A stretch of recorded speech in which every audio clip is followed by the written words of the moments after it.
filmed. I'm Okay. not going to shut the table anymore, I promise. Okay, Oh, sorry. that's okay. I'll talk louder because I have a mask on because I have a cold. But we are returning from closed session at 6:02. I have nothing to report out at this time. I will shortly. Move on. I need an approval of the agenda, please, but before I get that, we need to move.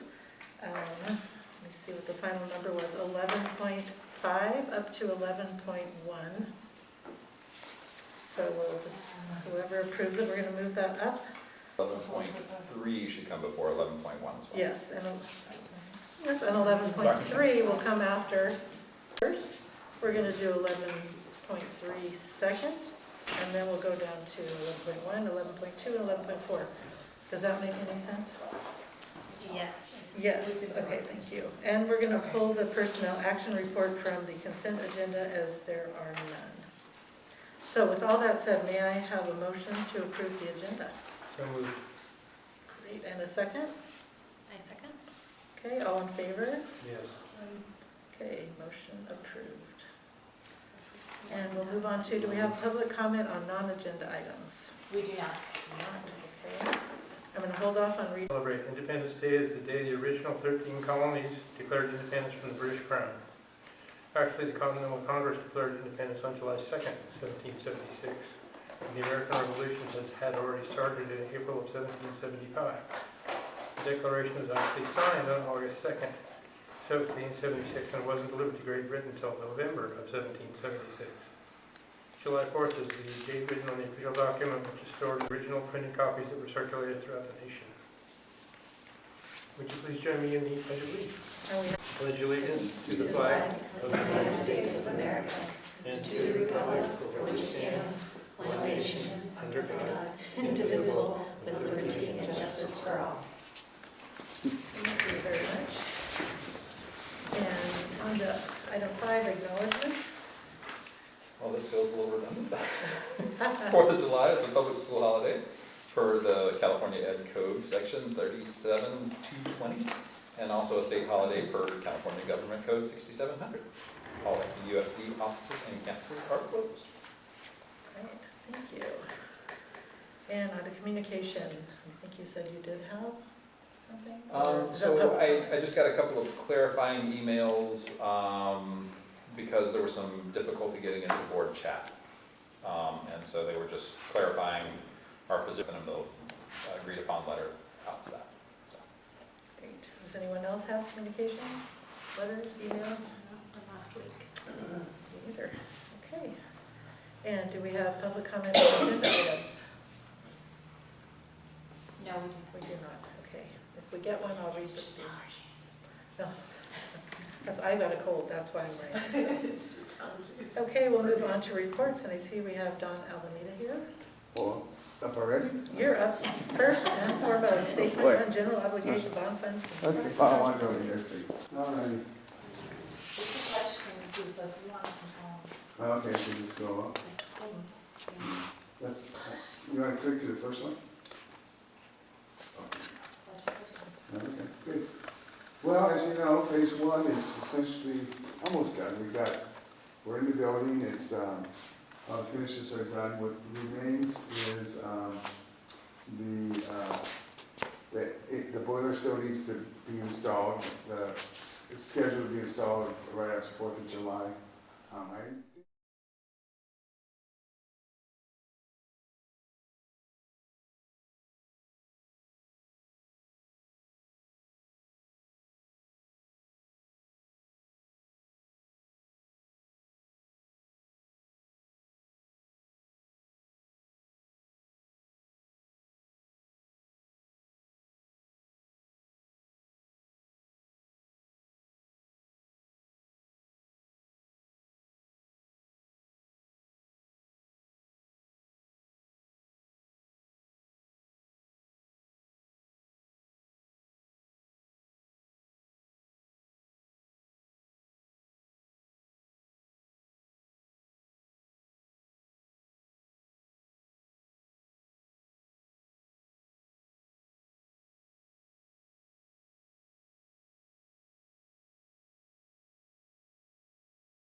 And one of them, well, we do phase 2, so only one's gonna come down for now, one that's really in the way. So the layout is these preschool classrooms are fairly identical, a little bit different. This was intended to be after-school program as well, correct me if I'm wrong. I don't always know all the programming, you know, the building. Yeah, And each classroom by the, I forgot the code number, it's not a building code, but the ed code, needs a restroom for each. So that's one thing we're gonna look into, one thing we're gonna cut is go to the traditional 1 bathroom per classroom rather than 2, to bring down the costs. But there's other things we need to do too. So those are the kind of things that we're just starting to look at to get things back in tune here. Okay. So, what am I looking at? Looking at a roof plan, basically. Like to see one. Oh, reflect the ceiling. Yeah, that makes more sense. So this white area is pitched like this, and then the area that's got that pattern is kind of the, so pretty much what you're sitting in right now is it's gonna be similar. It's gonna have individual bathrooms and that, it's same thing. Okay, there's the roof plan. So same thing, metal roofs, and then the flat roof here, that's one, and a flat roof around it. And just those skylights over the, just like the ones over here. So pretty much same ilk. There's elevations, you can see the similarities. And then, This is the interior view, like inside the. yeah, and from the play area or from this asphalt corner area. And then that's the east view. And then that's the west view, which you won't ever see quite like that, because it's going to, well actually, no you won't, because it's going to be, there'll be I think 20 feet between the 2 buildings, so I guess you can see that view if you're standing between the 2 buildings. Okay, those are cross sections to give you an idea, you know, all you need to do is look at this real and you get what that's supposed to say. Okay. Try to get to the avenue building. There we go. So, well, that's a fun and glossy stuff. We also want to rejigger the admin wing itself. And so this is the old floor plan, and this is the new floor plan. And can't get too much into particulars because it's been a few weeks since I've talked it out with them. But basically, we're going to try to get the main entry here and have a small little covered area that kind of defines this is where you come into school rather than where do I go. And so that will be like the reception area, and that will be the admin desk that that receives people. And then the principal's back here. Think about looking at it. And then this is a conference room. And then I can't remember what those are. But basically, Staff lounge. staff lounge. So there's a restroom from the outside and a restroom from the inside for staff. There's an open office right below the staff. There's a what? This is a work. Meeting space, Yeah, what is small group. I think those are for smaller, more intimate office meetings or the The meeting. email that Renee sent you today, you Yeah. can blow those up and the lettering is really clear. Oh, okay. Yeah.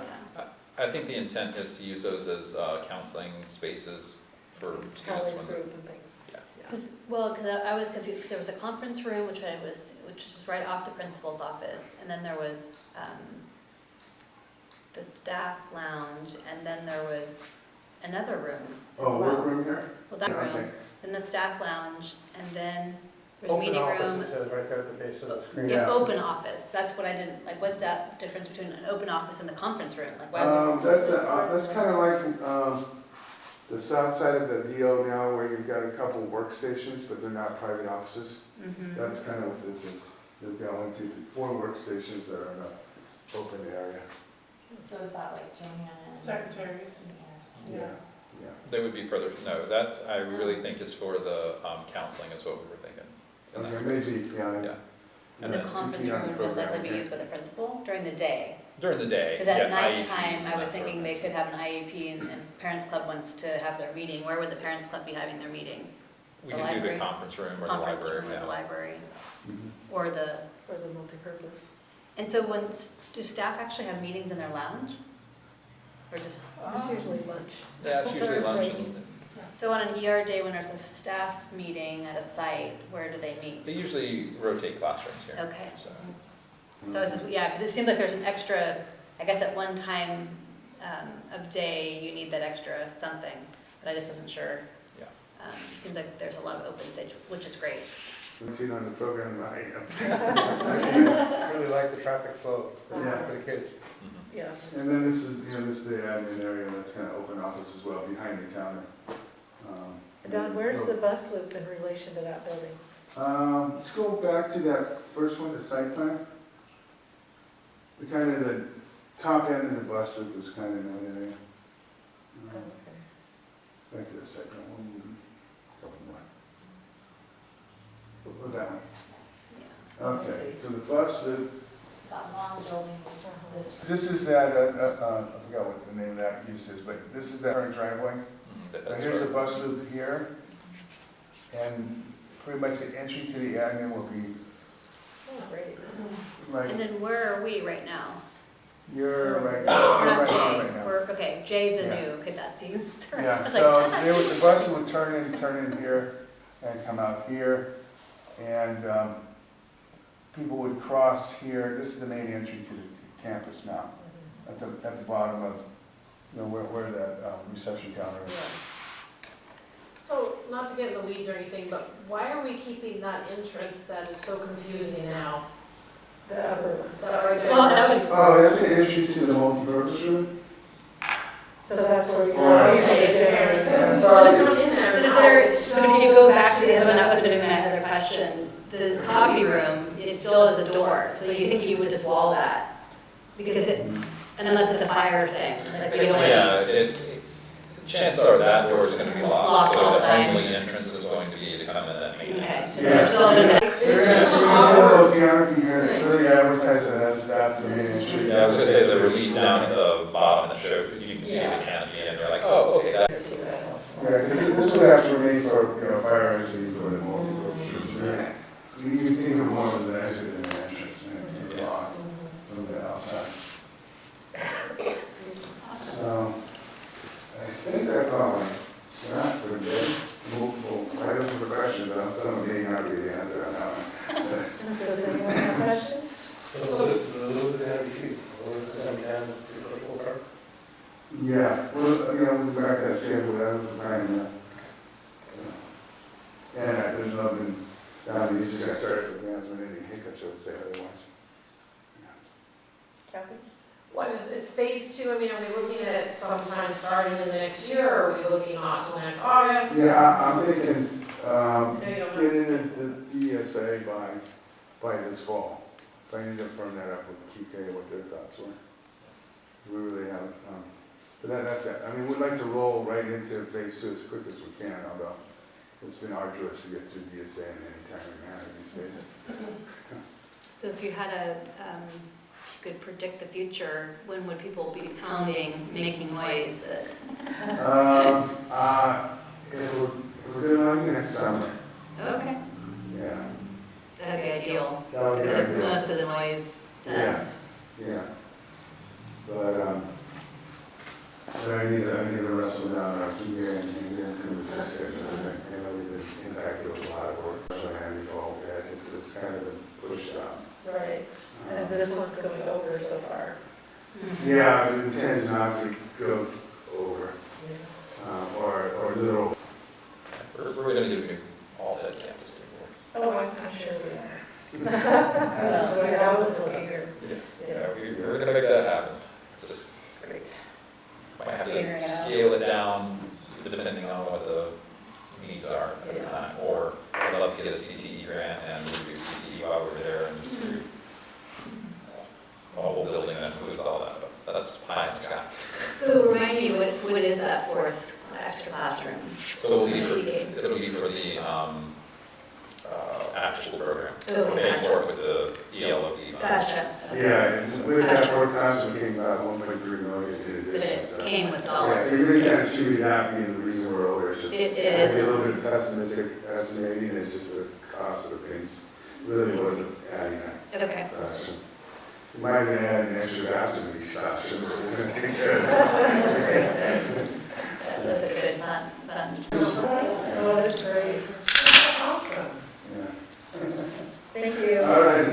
Thanks, Don. Children's seeing calendar. Okay, next up we have item 8.2, self-report for 2022-23 school year. So I did both a backwards look and a forwards look, and I got, I wrote up some of the highlights to include in the packet.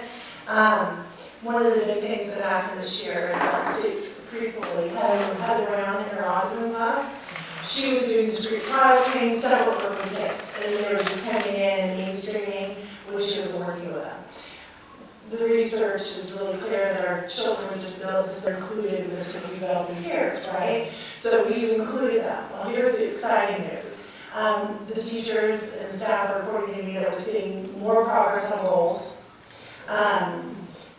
Social, emotional is improved, behavior is improved, they're just seeing it's flourishing. So it's doing so well, and what was really interesting is Amy Hansen is our program specialist through Southside, right? Amy's seeing inclusion programs up and down the state. She was talking to me about the level of our state preschool inclusion program being Barnett. We're one of the top ones in the state. We know over STC, states are coming back. So they're coming back to TLC, they're coming back to the state preschool, and they're building programming in Lake County and using ours as a model to leverage from, which makes me so proud. So, and Amy also was telling me that we go above and beyond the state preschool. We don't see this kind of programming in any part of Mendocino County like we do here. So, hats off to our state preschool team. They're doing phenomenal work with kids, which is good because our numbers are also really up. So, what's happened post-COVID is in COVID, our referrals sort of dried up. So we turned the fire hose on, and we're getting a ton of referrals from early start to move towards inclusion. Next year, I'll walk into Redwood, and I will be announcing that we're moving the K-1-2 special ed classes into an inclusion model. So next year will be community practices meetings. It will be professional development. It will be taking field trips to go see other inclusion programs. It's happening down in Willis and Ukiah, so we have 2 neighboring districts that are doing it. And then the following year, we will turn our K-1-2 into an inclusion program. So what will happen is those kids will push out, our teachers and staff will push out with them.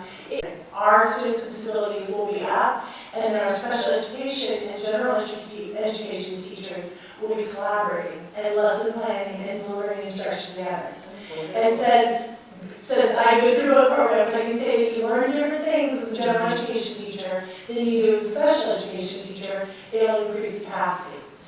And so once we got Redwood done, then we'll move over to Dave Gray. And talk beyond SST. So it's sort of a general education function that ties in special education.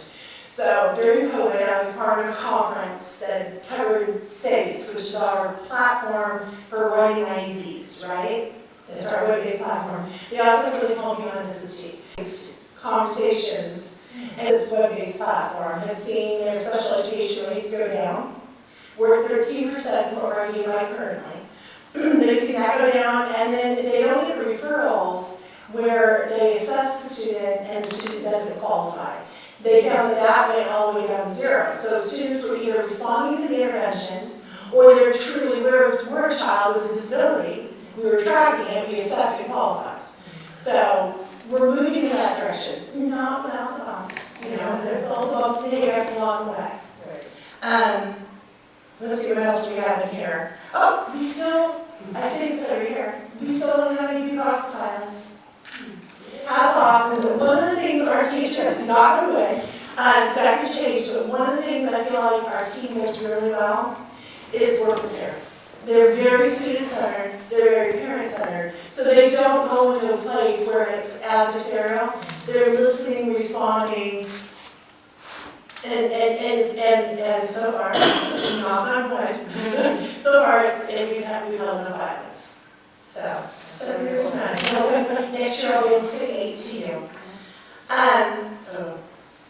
Okay, so I've been kind of grumpy lately. And this is why. We're now talking about compliance and intervention, monitoring with the California Department of Education. So CDE is using lag-year data. So they're using data from when we first returned to campus post-COVID-19. What was happening? The children came back and they hadn't been in school for a long period of time. Not at all. They were doing things like running around and looking, running up. And so there were some suspensions, right? The suspensions rose not too much, but we used them, they were on campus, they were on campus and they had been in school. And so because of that, we're now in the SIM process, which I'm not worried about, because the difference between this year, like at Redwood, and last year, the behaviors, night and day. Not that we still don't have behaviors. It's so much fun. That popped on me when I came back to work with no time, and they hadn't figured out how to make any of the platforms work. So, I've been expressing my grumpiness lately. Let's see, inclusion, universal design for learning, we're moving that forward. So, Joe has met with Kelly Smith, and she's going to be doing universal design for learning PD for our team. I met with our self-director and our self-team, and they're going to bring inclusion into that. They do a week-long courses right before we start. They're bringing it in, and then happily we discovered that Katie Novak, who's like the guru of UL, is got a 7-part web-based, like you can just do it virtually. And we've got a team of 15 general education teachers, special education teachers, and administrators that are going to participate in that. We're going to bring that out. So we're moving that forward. That will support us to help every student access instruction and show their learning. So it's going to help all kids. We are having 2 new studies. I'm kind of going through it, but we have 2 new studies, teaching positions. One,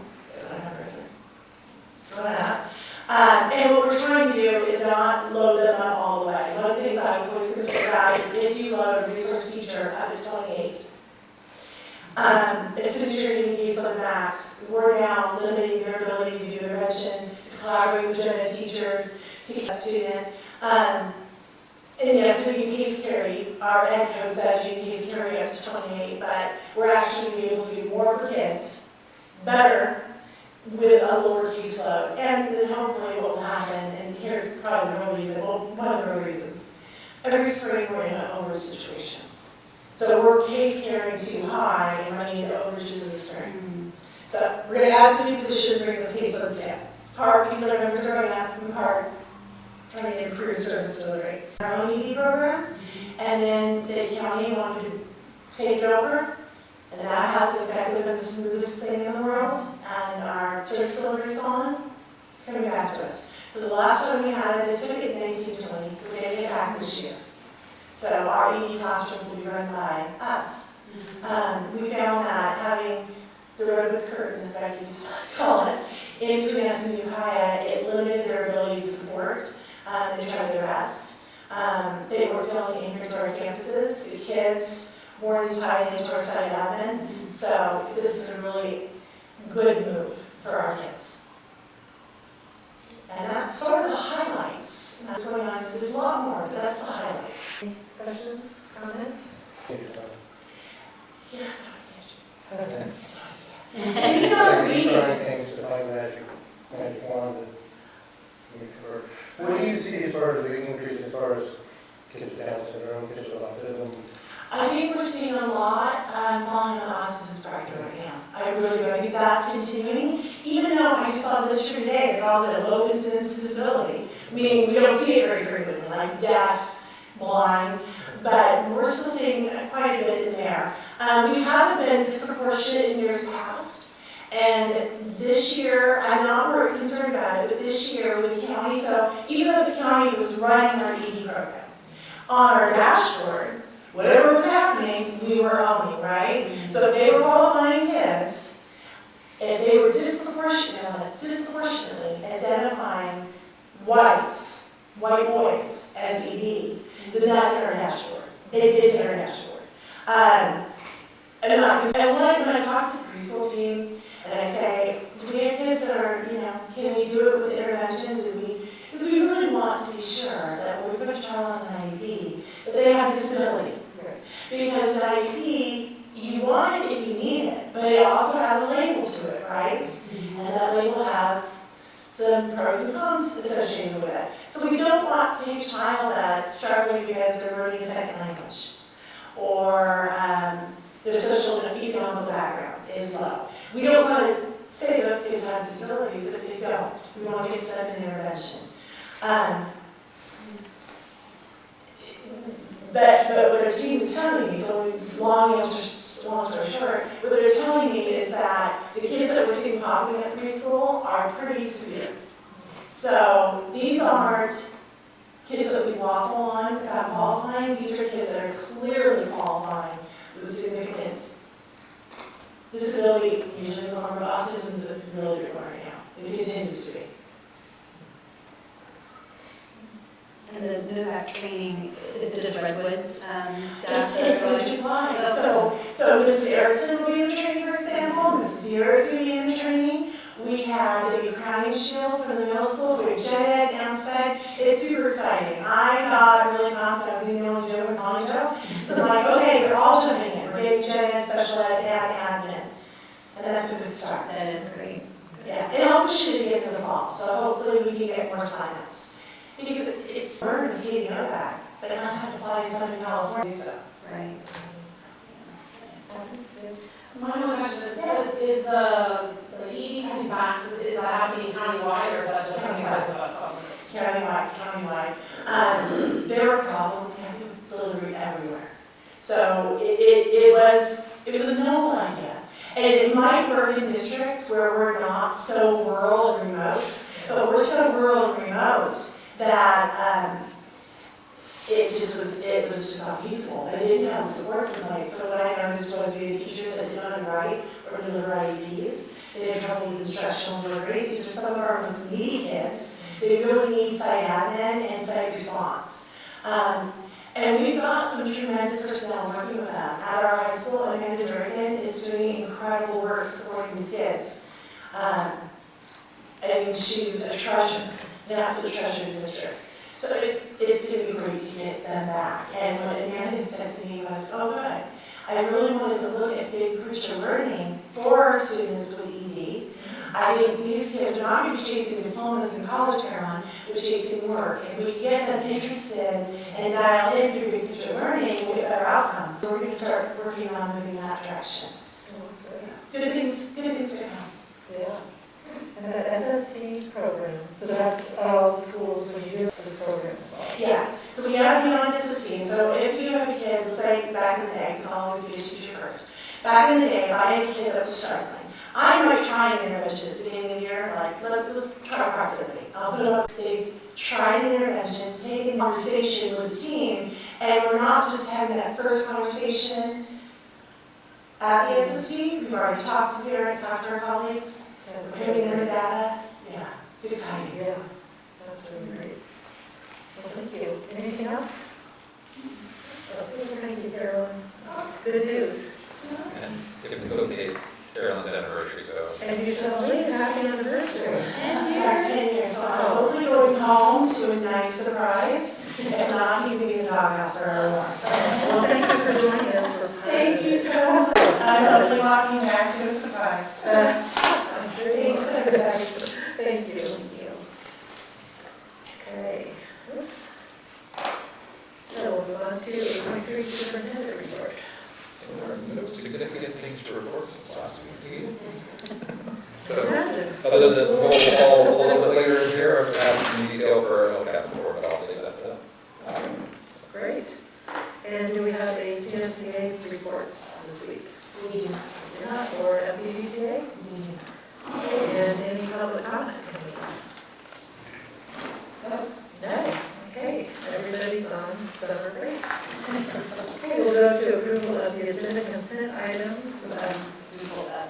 Oh, we just pulled the one. Oh, okay. Yeah, we still have a contract, yeah.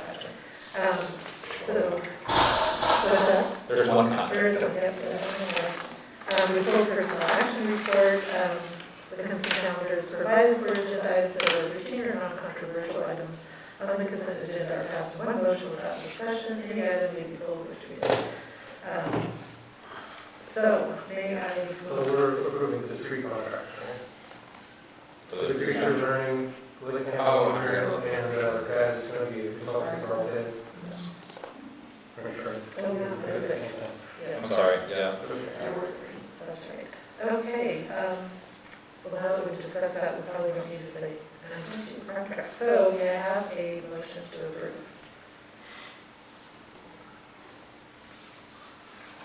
Move to approve the contracts? Thank you, and the second? Okay. Thank you, and all in favor? Yeah. Yes. Motion approved. Okay. Moving on to item 10, oral recommendation for regarding superintendent contract and compensation. I'll go ahead and read that. The superintendent, I hope you can hear me through my muffled here. The superintendent has received an overall positive, better than satisfactory evaluation. Therefore, as provided in his employment contract, I recommend that he receive a 6% increase as provided for in his employment contract and is commensurate with the increase approved for all FBOC bargaining units and unrepresented employees. If my recommendation is approved, effective July 1st, 2023, the superintendent's resulting salary for the 2023-24 year would be $177,948 even. So we're going to move into, we've already discussed it, into what is now item point 11.1, is consideration of possible action regarding changes to superintendent's salary and or fringe benefits. Do we have any more questions or discussion? May I have a motion? I move to approve the oral recommendation as stated. Second. Thank you, and roll call, Renee? Trustee Babcock? Yes. Trustee Paoli? Yes. Now we 11.3, which will be 11.2, the 2023-24 Local Control and Accountability Plan, known as the LCAP. I apologize for the confusion there. The state is just particular on what order we do these things. Because if you were to say, no, we don't approve the LCAP, then the budget would not be approvable. So I did, we did go through and update the summary just a little bit just to make it look nicer. So it'll be really what we probably direct, I don't know if you've got that up, Renee, if there's on that first slide, the summary link up.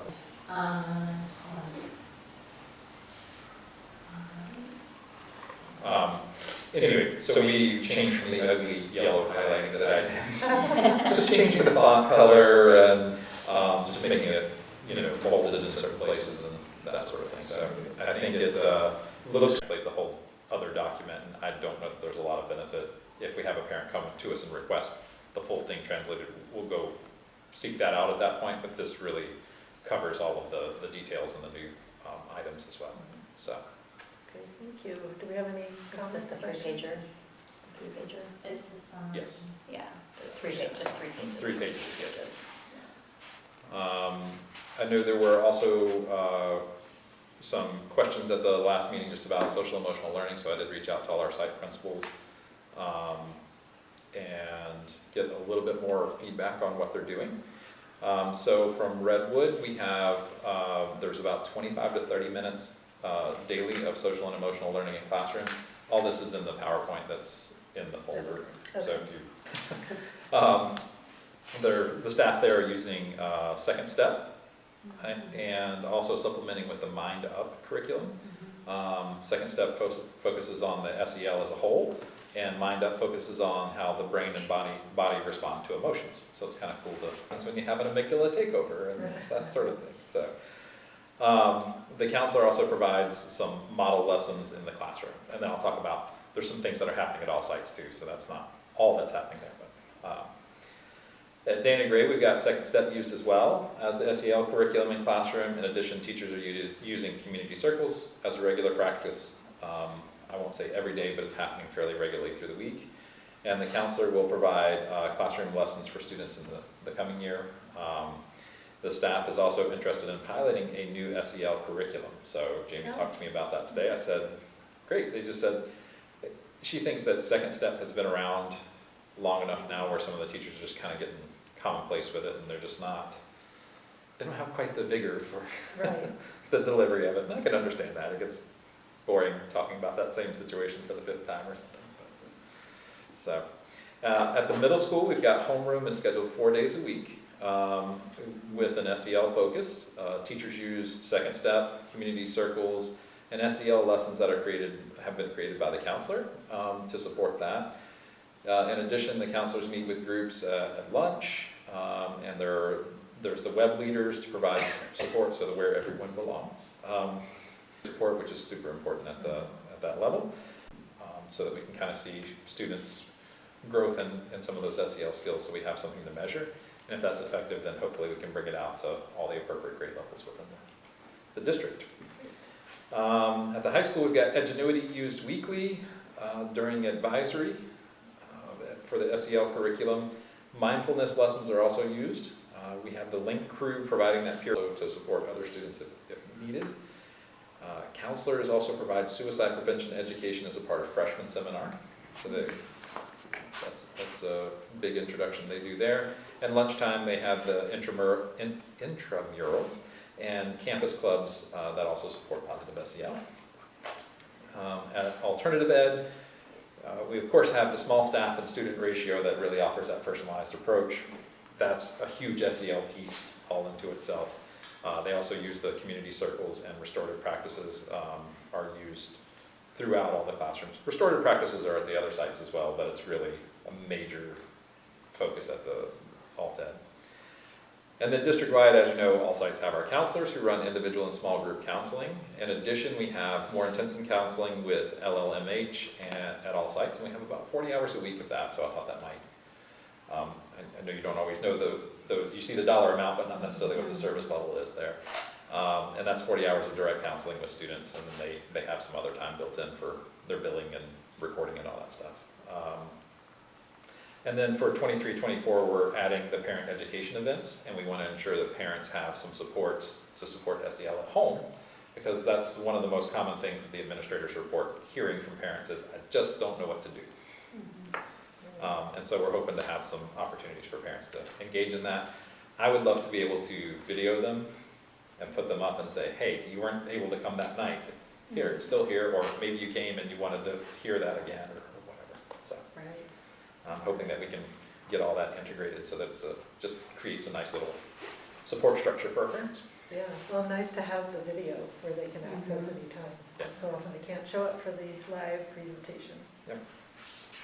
Great. And we are fully, I know that we got a